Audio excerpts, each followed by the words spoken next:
জন্য পণ্য পরিবহনের জন্য বাংলাদেশের বুকের উপর দিয়ে রেল লাইন নেটওয়ার্ক তৈরি করার উদ্যোগ গ্রহণ করেছে ভারতীয় রেলওয়ে বোর্ড। নিশ্চয়ই বাংলাদেশের ডামি সরকারের যিনি প্রধানমন্ত্রী তার অনুপথিক্রমে, তার ইচ্ছাধীনে প্রতিদিন যেখানে বিএসএফ কর্তৃক বাংলাদেশিদের জীবন যাচ্ছে, যারা বাংলাদেশের মানুষের মানবাধিকার ও মানবতার তোয়াক্কা করে না, তারাই যদি বাংলাদেশের বুকের উপর দিয়ে সামরিক ও বেসামরিক পরিবহন উত্তর পূর্বের দিকে ধাবিত করে, তাহলে বাংলাদেশের দুর্বল সার্বভৌমত্বের বাকি অংশটুকু নিঃশেষ হয়ে যাবে।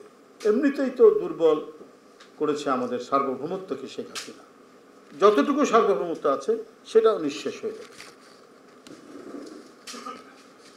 যারা বাংলাদেশের জনগণের বিরুদ্ধে গণহিংসার মনোভাব পোষণ করে, ভারতের স্বরাষ্ট্রমন্ত্রী অমিত শাহ বলেছে বাংলাদেশের মানুষদের উল্লেখ করে যে উই পোকার মতো, যে ভারতে যে সমস্ত মুসলমানরা আছে এরা বাংলাদেশের লোক, এরা উই পোকার সাথে তুলনা করেছেন। এই ধরনের নানা ধরনের হিংসার প্রতিফলন দেখা যায়। তো যেখানে এই যে গণহিংসা বাংলাদেশের মানুষদের প্রতি, সেইখানে তারাই যদি আমাদের বুকের উপর দিয়ে, অর্থাৎ যে শিলিগুড়ি করিডোর বা যেকে চিকেন নেক বলে, সেখান থেকে তাদের ভূ রাজনৈতিক কৌশলগত বিভিন্ন সমস্যা আছে, ওদিক দিয়ে যে ট্রেন যায়, যে পরিবহন যায়, এটাকে সহজতর করা এবং রুটটাকে সংক্ষিপ্ত করার জন্য তারা এখন বাংলাদেশের একেবারে বুকের উপর দিয়ে রেলওয়ে নেটওয়ার্ক গড়ে তুলবে। অর্থাৎ যে কথাটি বলছিলাম, যারা বাংলাদেশের জনগণের বিরুদ্ধে গণহিংসার মনোভাব পোষণ করে, তাদের কাছে বাংলাদেশের সার্বভৌমত্বের চাবি তুলে দেওয়া হবে এই স্থাপনার মাধ্যমে। এতে একটি স্বাধীন ও সার্বভৌমত্ব দেশের যে ইন্টেলিজেন্স ব্যবস্থা সেটি ভেঙে পড়বে।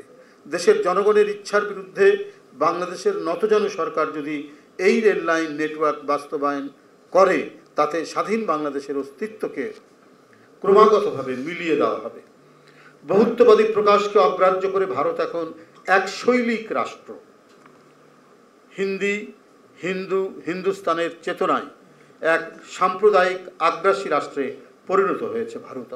অথচ সংবিধানে কিন্তু ধর্মনিরপেক্ষ রাষ্ট্র হিসেবে সেখানে এই কথাটি সন্নিবেশিত আছে এবং একটি সেকুলার রাষ্ট্র হিসেবে পৃথিবীর সমস্ত সেকুলার মানুষের একসময় তারা প্রশংসা পেত, এখন একেবারেই একটি সাম্প্রদায়িক রাষ্ট্রে পরিণত হয়েছে।